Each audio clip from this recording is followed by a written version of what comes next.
Dire que le visionnage d'Hellboy hier soir m'a fait louper l'un des plus grands matchs possiblement de l'histoire du football, Liverpool-Barcelone, j'ai toujours le nez fin, moi, décidément un pur génie.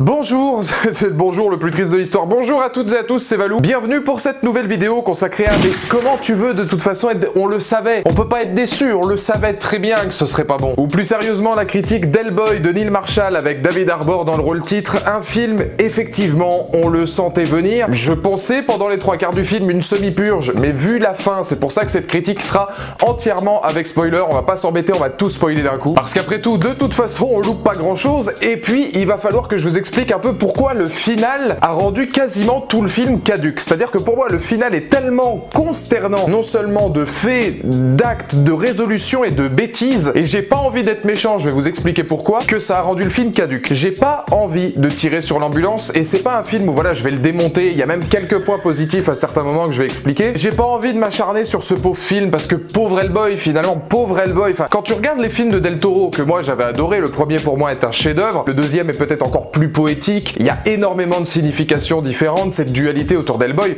Oui, les films de Del Toro étaient excellents. Ce que réussit à faire ce Hellboy version 2019 est fabuleux, c'est-à-dire qu'il est mauvais dans son entité propre. Il est pas bon alors qu'on n'est même pas obligé de le comparer au film de Del Toro. Et tant mieux, parce que j'ai pas envie de parler de Dieu Ron Perlman qui...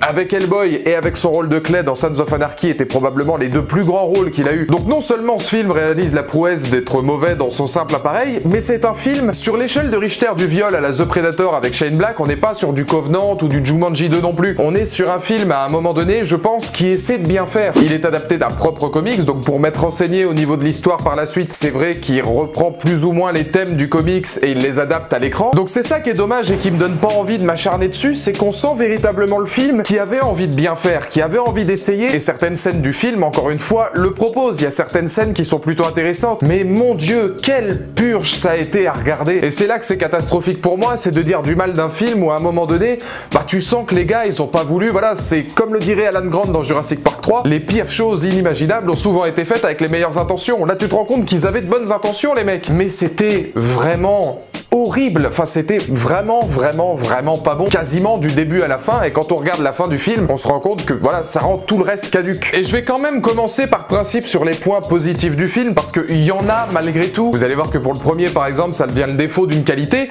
On entame directement le film comme si le spectateur était déjà ancré dans l'idée que le bureau du paranormal existe, qui résout régulièrement des enquêtes. On va directement au Mexique, puisqu'un de ses anciens agents a été justement infiltré pour lutter contre des vampires. Donc on part véritablement sur cette idée. Et la scène d'intro, je l'ai trouvée vraiment très intéressante, notamment celle au Mexique, hein, pas celle sur le roi Arthur, on va en reparler de ça après. Mais toute la thématique autour du Mexique, j'ai trouvé que c'était plutôt pas mal. Hellboy dans un univers mexicain, on l'a jamais vu encore au cinéma. Ça nous offrait une bande-son qui était très intéressante. D'ailleurs, la bande-son est une des rares choses positives du film, puisqu'on va véritablement s'assumer sur le rock. Encore une fois, il n'y a pas de souci d'ailleurs sur le côté assumé du récit. Le film s'assume complètement, c'est très gore, etc. On y reviendra par la suite, sauf que ça s'assume pas du tout dans le bon sens, quoi. Ça reste pas bon du tout. Mais toute cette première scène d'ouverture était plutôt pertinente. On se rend compte qu'on est dans un univers que le spectateur est déjà censé connaître. On va directement dans le vif du sujet, résolution de l'enquête, et oui, forcément, ça donne un début tambour battant qui nous plonge directement dans le métrage, même si c'est là que ça fait défaut. On présente des personnages qui se connaissent déjà à l'écran, comme si c'était une suite et qu'on les avait déjà vus. Alors comme c'est pas le cas, tout s'enchaîne trop vite, puisqu'on n'a pas le background de ces protagonistes-là. Mention spéciale à Sacha Lane. Il y a une photographie à certains moments qui est assez soignée, et même dans l'ensemble de l'œuvre, on sent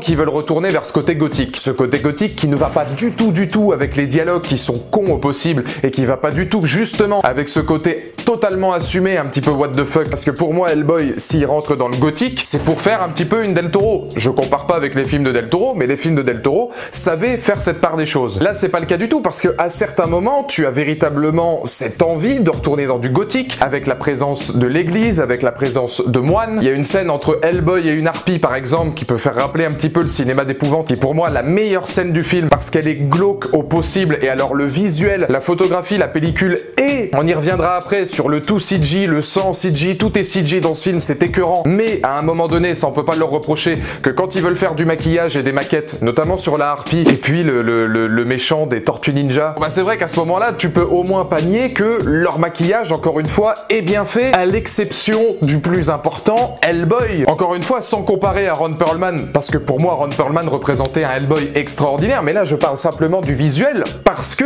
si je ne suis pas fan du tout de David Harbour, dans Stranger Things, par exemple, je trouve que c'est un des personnages les plus surcotés, j'adore Stranger Things, mais je ne comprends pas la hype autour de cet acteur, puisque pour moi, il casse vraiment pas trois pattes à un canard. Il fait le métier dans Hellboy. C'est pas du tout une mauvaise représentation d'Hellboy, alors que c'était peut-être un des trucs qui me faisait le plus flipper. Et faut reconnaître qu'au bout de 10-15 minutes, c'est vrai que j'avais plus David Harbour en face de moi, j'avais Hellboy. Un cosplay d'Hellboy, mais j'avais quand même Hellboy. Mais David Harbour, il peut se démener tant qu'il veut pour ce film, ça n'empêche pas que les dialogues sont bateaux au possible.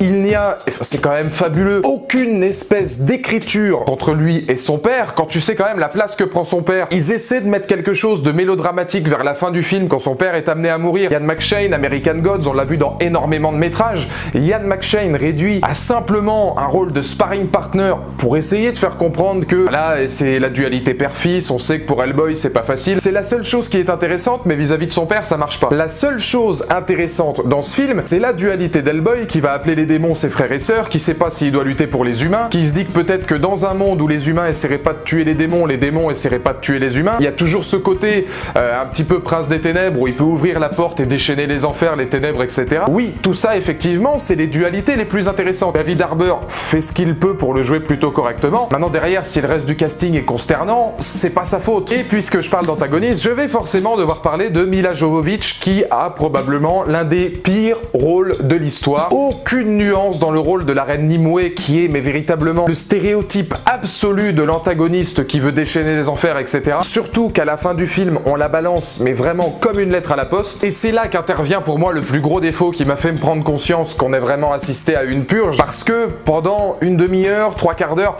même malgré les défauts que j'avais captés tout de suite, j'y croyais, je me disais, c'est pas si terrible. Franchement, par rapport au premier retour qu'on a eu, c'est pas si terrible. Mais la fin du film, où toute l'explication entre Hellboy et son père, où son père va être amené à mourir, où lui va prendre Excalibur, parce que, ah oui, d'après le comics et puis d'après le film, maintenant, c'est un héritier direct du roi Arthur, Hellboy. Je ne dirais pas de mal du film, je trouve que c'est complètement stupide, mais enfin, si c'est le comics qui est écrit comme ça, laissez le roi Arthur en dehors de ça, et rendez-vous sur Camelot. Hellboy prend donc l'épée du roi Arthur, qui va déchaîner les enfers, il va se mettre plus ou moins dans une espèce de relation avec Milla Jovovich, puis, par le fantôme de son père, va finalement changer d'avis, pencher la tête de Milla Jovovich, tout rassembler, au revoir, emballer ses pesées, merci Zizi, et la Terre est sauvée. 3 minutes. Tout ce qu'ils ont essayé de travailler sur le personnage de Milla Jovovich, qui est censé être la pire méchante de l'histoire du cinéma, plus Hellboy, la dualité avec Hellboy, plus sa relation avec son père, tout est expédié en 3 minutes chrono à la fin du film. Et le pire, c'est qu'ils essaient même pas de justifier quoi que ce soit et passent directement ensuite à une scène d'outro qui aurait pu être une scène post-générique. Comment vous voulez, et c'est là que j'expliquais que le film est caduque,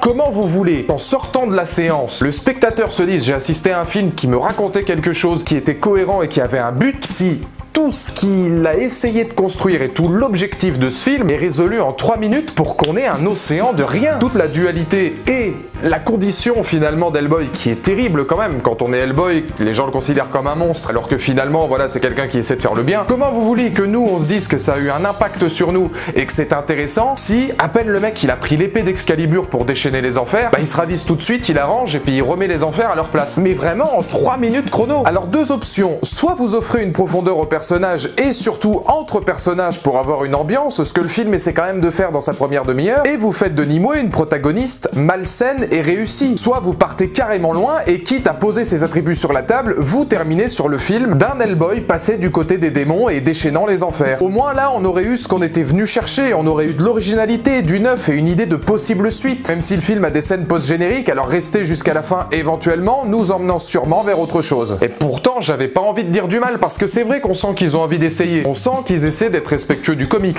On sent que David Harbour essaie vraiment d'apporter quelque chose. On sent qu'il essaie de vivre véritablement son personnage. Mais alors avec des dialogues comme ça qui volent absolument pas haut, avec un côté assumé, un moment ridicule, le film est très gore, mais vraiment très gore à certains moments. Autant quand il déchaîne les enfers à la fin, ça peut être jouissif et totalement voulu, et là pour le coup cohérent. Forcément on le voit qu'une minute 30, donc tu nous mets un teasing de quelque chose qui n'existe pas. Mais tout le reste du temps, quand le film essaie d'être gore, c'est du gore complètement gratuit. Les blagues tombent à l'eau, il n'y a aucun humour. Alors je sais pas si mise en scène par Del Toro et dit par Ron Perlman, ça aurait marché. Mais là l'humour ne fonctionne pas, et n'avoir aucune empathie pour Hellboy, enfin c'est quand même grave quoi. Je suis virulent parce que Del Toro et surtout Perlman m'avaient fait adorer Hellboy. Moi il me fascinait dans cette espèce de brute au grand cœur et tendre, rempli de tristesse, de punchline, enfin quelle poésie il y avait là-dedans. Et c'était surtout un film qui devait pas se faire, si je devais dire vraiment les choses comme je le pense. Après les deux films de Del Toro, je pense que Hellboy 2019 n'avait aucun intérêt. Il n'y avait aucun intérêt à en faire un nouveau, valait mieux rester dans les comics ou prendre son temps pour réfléchir et faire quelque chose de mieux. Et là, c'est vrai que c'est pas bon du tout quoi. Encore une fois, ce n'est que mon avis et dans les commentaires ci-dessous, n'hésitez pas à me donner le vôtre.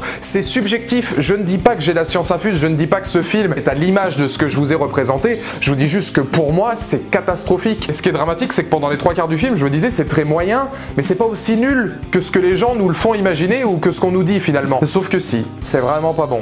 Ah, c'est vraiment pas bon.